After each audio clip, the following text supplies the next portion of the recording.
Federico, mira, no lo puede creer. ¿Cómo estamos? Muy bien, muy bien. Gracias por venir, ¿eh? Un placer. Un lujo de verdad tenerte. Bueno, ¿viste lo que dijo Aguiar, Rodolfo Aguiar? En el empleo público no existen las mismas normas. ¿Por qué un empleado público puede ser vitalicio y no un empleado privado? Me parece interesante, ¿no? Bueno, lo estabas comentando, entonces me puse acá a buscar la Constitución, ¿no? Claro. De Argentina. Sí. El artículo 14 bis dice, ¿no? Habla del trabajo en sus diversas formas, ¿no? Y en un momento habla de la estabilidad del empleado público, ¿no? O sea que este concepto de la estabilidad del empleado público es casi un concepto, no es casi, es un concepto constitucional. ¿No? Pero fíjate qué increíble la distorsión que hay del concepto, porque ¿cuál es la idea de esta estabilidad? Que un gobierno no pudiera venir, claro, echar a todo el mundo y poner como a sus partidarios. A sus militantes. A sus militantes. Vos decís, mira, claro, la burocracia tiene que ser una cosa que es estable. Los profesionales. Bueno, entonces fíjate, pero digo la distorsión, porque ¿qué hace este gobierno? Este gobierno, antes de irse, te lo llena de militantes. El gobierno anterior. El anterior. Claro. Entonces fíjate que esta estabilidad hoy, me parece que es un debate interesante, ¿no? Para muy que interesante. Porque en realidad hoy la estabilidad se está usando justamente con el sentido inverso al que yo creo que el constitucionalista acá lo escribió. O sea, ¿no? tiene que haber una base de profesionales, de tipos serios que laburen, pero los militantes se tienen que ir, en mi humilde postura. Obviamente, tratar de apoyarte en este concepto para llenar el gobierno de militantes antes de irte, claro, me parece que claramente no es lo que, 70.000 se busca. ¿no? 70.000 metieron solamente el año pasado, ¿estamos de acuerdo con ese número? Sí, no sé el número exacto, pero sí, digamos, la cantidad de contratos y temporarios. ¿Y qué te parece la reacción que hubo hoy? Viste que hubo tomas en todos lados, fue bastante violento. ¿Vos cómo lo viviste? Bueno, a ver, vos medio lo dejaste traslucir, ¿no? O sea, acá estamos hablando de grupúsculos, ¿no? Sí. O sea, yo lo primero que me gustaría rescatar es, este es un país con millones de habitantes. Sí, claro. Donde creo que todos entienden que se está haciendo un esfuerzo importante para construir un futuro que es mejor, y creo que la gran mayoría de los argentinos lo está encarando, me parece, con mucha paciencia, no sé si decir con entusiasmo, pero sí con mucha esperanza. Tienen, ¿no?, paciencia este gobierno. Entonces, ¿no? con mucha esperanza. Entonces, ahora, yo diría que acá uno tiene, obviamente hay un grupo que es ñoquis. Por ejemplo, si vos mirás la ministra Petovelo hace un par de semanas, desarmó una cosa que se llama los centros de cercanía. Sí. No pasó nada, ¿no? Entonces, claro, eso obviamente era todos posiciones para acomodar militantes, ¿no? Como hablábamos hace un minuto. Y por eso, en realidad, bueno, eso se desarmó y se retiran en silencio, ¿no? Entonces, obviamente una gran cantidad de estas personas son ñoquis. Hay también muchas personas acá que seguramente son trabajadores reales, que trabajan, que dirán por qué me toca a mí, yo cumplo con mi función, etcétera. Entonces eso es un poco más doloroso, pero también lo que hay que entender es que el Estado, y vos lo mostraste en un gráfico, o sea, se ha sobredimensionado de una manera increíble. Y esa sobredimensión, esto me parece que es el punto central que hay que enfatizar, no es gratis. O sea, esos recursos alguien lo paga, ¿no? Entonces cuando uno le paga a esa persona ese salario, se lo está sacando a otra persona. No hay tutía con eso. Sí, ¿Okay? Es uno. Los recursos son finitos. Uno. O sea, puede ser que se le saque esos recursos a través de impuestos o que se los saques emitiendo dinero y entonces se la casa a través de inflación, ¿no? Ñoquis sí, ñoquis no. Más allá de eso, hoy veía uno, búscalo en un canal C5N, que decía: yo soy de la Dirección Nacional de Igualdad y Protección Laboral, que trabaja con minorías, personas trans, pueblos originarios, racismo y tema de género. Mirá, fíjate. ¿Qué te desempeñabas? Yo me desempeñaba en la Dirección Nacional de Protección e Igualdad Laboral, que es un área que trabaja justamente con minorías, con personas trans, con pueblos originarios, digamos, trabajamos temas de racismo, trabajamos temas de género, que a esta gestión evidentemente no le interesa, por eso cerraron el INADI. Pero vos fíjate, esto también es una discusión para dar.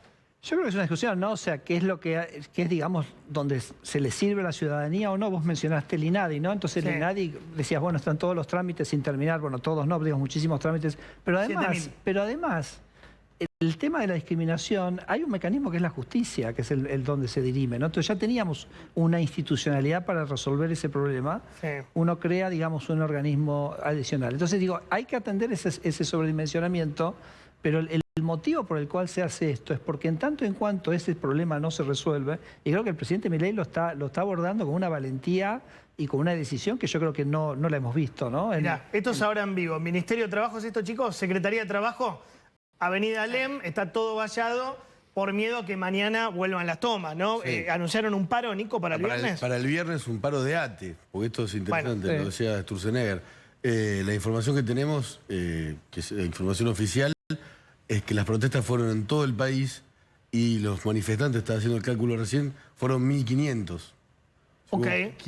Puede ser Menos de mucha lo que- gente o poca el gente. 10% de los despedidos. Ayer, recién en uno de los tapes que vos pasabas en el editorial, decía, no conozco ñoqui, yo me levanto a laburar todos los días a la mañana. Es falso. Ayer es empleado del PAMI, hace 22 años, de la regional de General Roca, de Río Negro, y está en el gremio. Claro. Se levanta todos los días a laburar en el gremio. Porque esto también es algo que El se gremio también naturalizó. fue muy usado para eso en ¿Qué te muchas parece? dependencias, públicas en las últimas semanas de la gestión anterior. Para proteger. Se nombró como delegados o referentes sindicales a empleados públicos. Claro, en Uruguay, por ejemplo, el secretario general de la CGT labura. Sí. Vos le haces una entrevista Brasil. y te dice... Estoy trabajando. Llamame después. ¿Y acá? No. Hay que, creo que No laburan en trabajo... Perdón, Federico. No, también lo mencionabas, digamos, muchas veces esta protesta es una protesta organizada, creo que vos usaste ese término. Sí, claramente. Y es una protesta paga. Y lo más loco es que es paga con los recursos del propio Estado, Es ¿no? fuerte lo que Entonces, sí, entonces me parece que esto hay que tenerlo presente.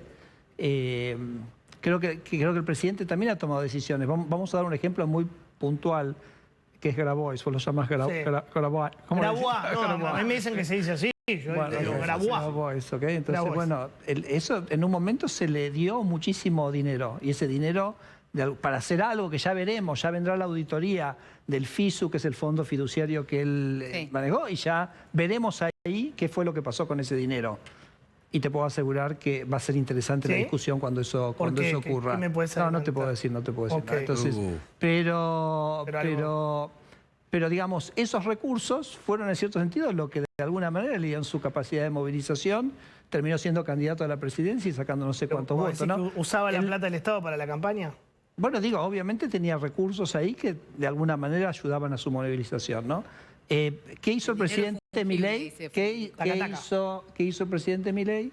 El financiamiento del FISU prácticamente se eliminó, ¿no? Sí. Entonces, digo, cuando esos recursos se malgastan o se están usando justamente para hacer estas cosas que estamos viendo acá, bueno, es importante cortarlo. Una cosa que también vale la pena mencionarlo con respecto al paro de ATE, ¿no? O sea, este es un gobierno que también va a tomar una decisión muy, creo que lo hizo en el paro anterior, que es que los días de paro se descuentan, ¿no? Porque Sí. eso también es una práctica que típicamente estaba el paro y después como cuando se arreglaba el conflictos. Bueno, Todos hacían los tontos. todos hacían los tontos y listo, y se compensaba, ¿no? Entonces, eso yo creo que es muy importante que esté clarísimo.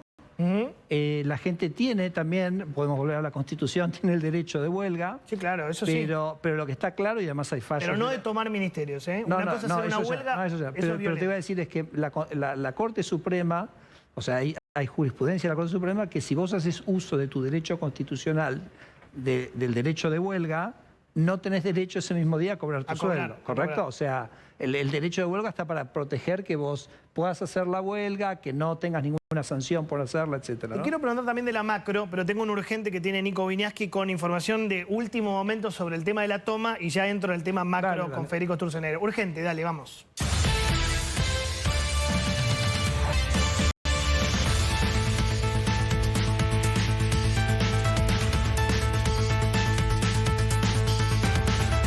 Bueno, Nico tiene en exclusivo cuántas personas fueron a cada ministerio, relevamiento exclusivo, datos del Ministerio de Seguridad, Nicolás. Sí, eso es así. El intento de toma de las dependencias públicas fue en todo el país, en todas las provincias y en la gran mayoría de los organismos públicos donde o se logró entrar como en el INADI o se trabó, digamos, el trabajo de organismos como la Secretaría Nacional de la Niñez, Adolescencia y Familia.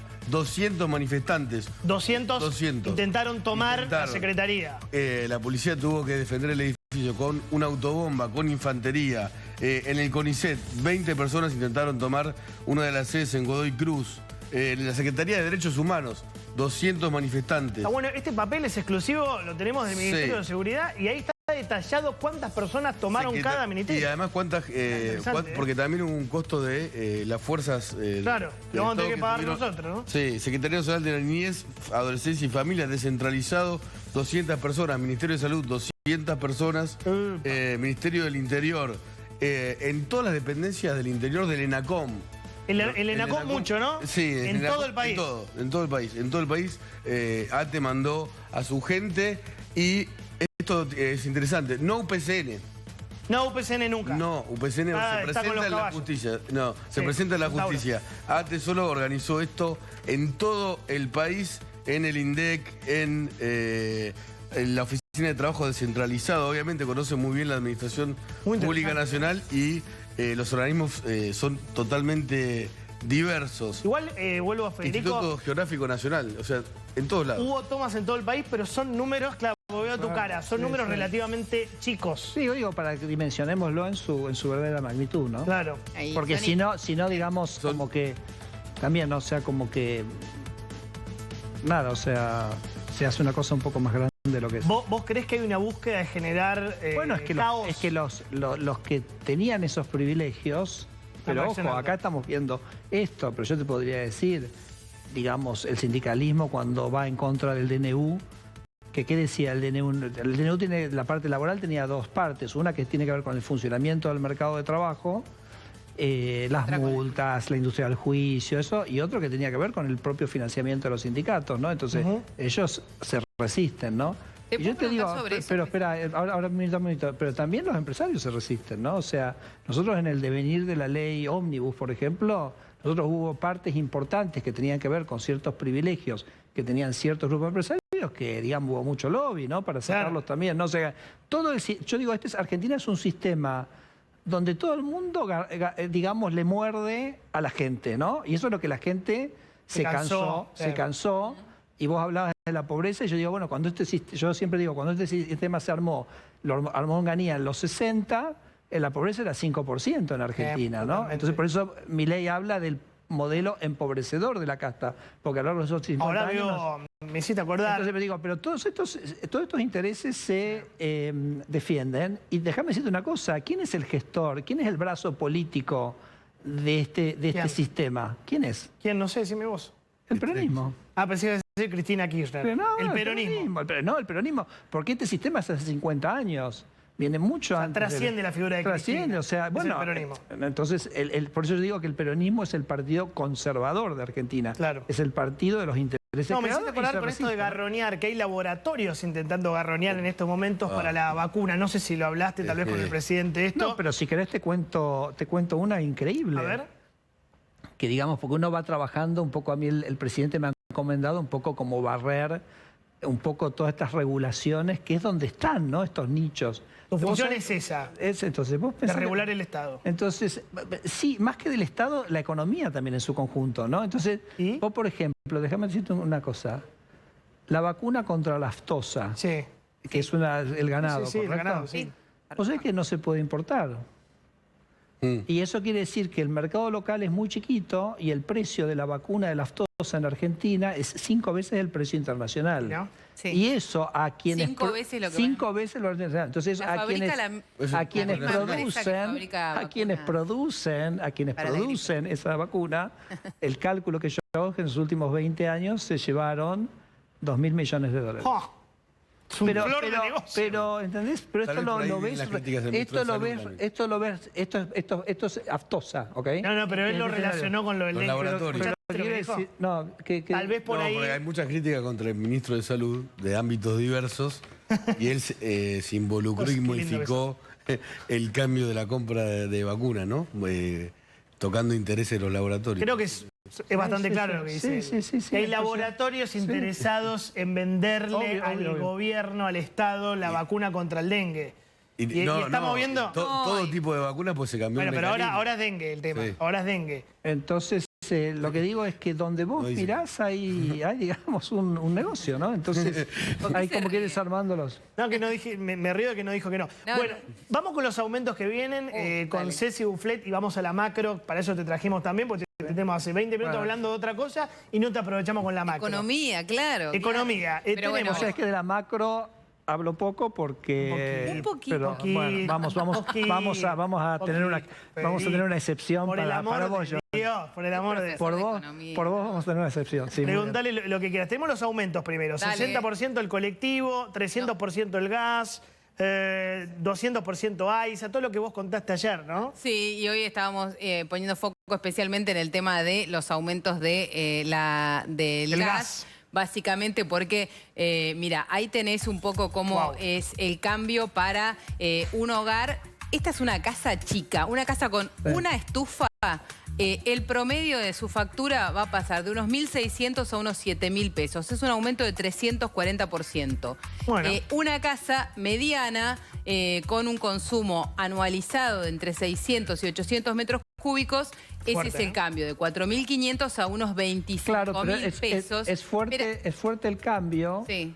Pero por ahí, si lo ponemos en... Claro, En porque, monto. porque si es cero, Sí. ponele que fuera cero en marzo, Sí. va a ser infinito el porcentaje que vas a poner ahí. Ah, Entonces, sí, claro. entonces digo, por ahí tenemos que hacer más foco, y esto el secretario de Energía hace mucho énfasis en esto. Bueno, a ver, ¿cuánto es una casa promedio, como decís acá? Sí. Bueno, va a estar pagando equivalente a $25. No digo, no quiero minimizar el No, número, no, ¿ok? no. Ahí, Pero- acá me parece que igual lo que tenemos que tener en cuenta con esto es que ese es el promedio anualizado. Sí. Entiendo, Claramente correcto. esa casa en invierno puede Claro. llegar a pagar el doble que eso y en verano la La mitad, mitad. claro, Entonces claro. ahí las facturas de este invierno van a ser pesadas, ¿no? Eso es la obra social. La obra social, una prepaga, estamos hablando de una primera categoría, plan familiar, sube de 347.000 en enero a casi 600.000 en abril. Sí. Mi pregunta es, son aumentos, están sincerando la economía. El kirchnerismo había dejado todo congelado.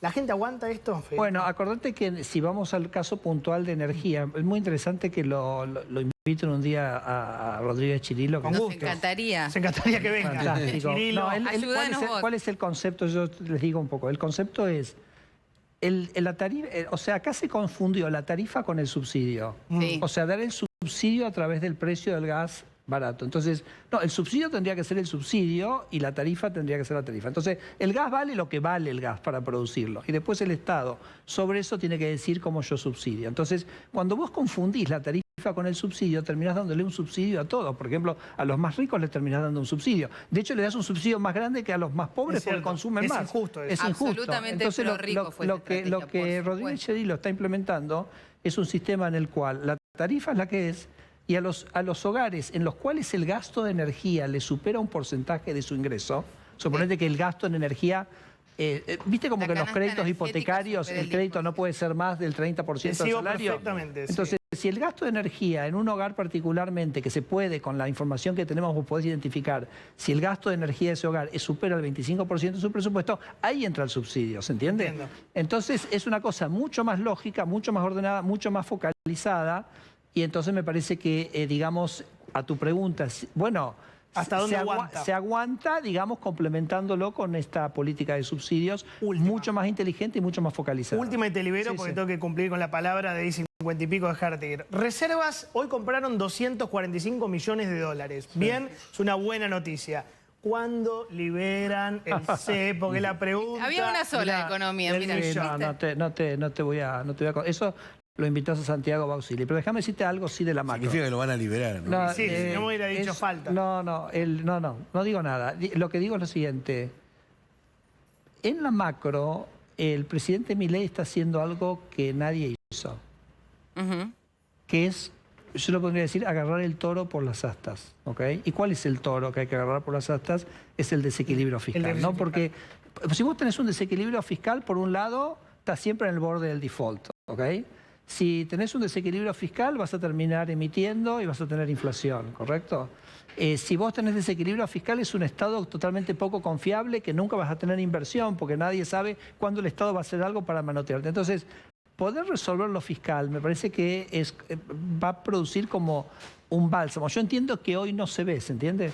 Sí. Porque Y esas no, cosas tienen, se va a ver tienen su cuando efecto. baje la inflación. Entonces, ahora, lo que quiero decir es, en Argentina, ¿por qué nunca al final, por qué siempre se Sí. fracasó? Bueno, porque Nunca nunca, se hizo eso. nunca se arrancó ¿Es un por acá, ¿no? aprendizaje del 2016-2019 ese? Bueno, yo Buena creo que, no, definitivamente, yo creo que en retrospectiva, si Macri. el gobierno de Macri hubiera tenido una política fiscal mucho más desde el principio, ¿no? Contundente. Entonces, bueno, por ejemplo, Macri, una cosa que tenía, que me parece que le ocurrió, es que desde un ámbito de perfectamente la mejor intención, él decía, yo tengo que bajar los impuestos lo más rápido posible. Sí. Entonces, en el primer año, brum, bajó un montón de impuestos y se dejó un agujero fiscal Terrible. que después no lo pudo remontar. Entonces, yo creo que acá Javier está haciendo mucho más, me parece mucho más prudente en ese sentido. Dice, mira, yo primero voy a hacer el superávit Una fiscal. vez que tenga superávit. Incluso estoy diciendo, estoy dispuesto a por ahí decir cosas que yo en la campaña, y bueno, pero... Sí, lo de ganancias. por ejemplo, lo de ganancias. ganancias, Entonces, ok, yo asumo el costo político porque entiendo que esto es el comienzo de la solución de Argentina. Una vez que tenemos superávit fiscal podemos tener una discusión. Bien. O sea, ¿qué hacemos? ¿Bajamos impuestos? ¿Qué impuestos bajamos? Subimos jubilaciones, subimos un gasto, pero lo haces desde una situación donde lo fiscal está ordenado y eso de alguna manera creo que ya a la economía la pone en otra trayectoria. Y creo que eso se está haciendo. Tengo que redondear. Última con respuesta. ¿Marzo, inflación de un dígito?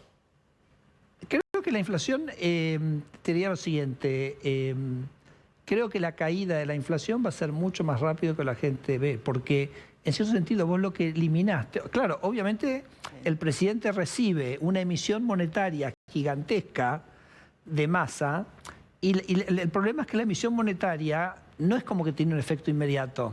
Claro. Yo a veces le digo a los alumnos que es como, imagínate que tenés una pompa de jabón. Sí, un rezago. Una pompa de jabón, no, perdón, una pompa de jabón, una pompa de algodón. Sí. Y entonces le echás un chorrito de agua.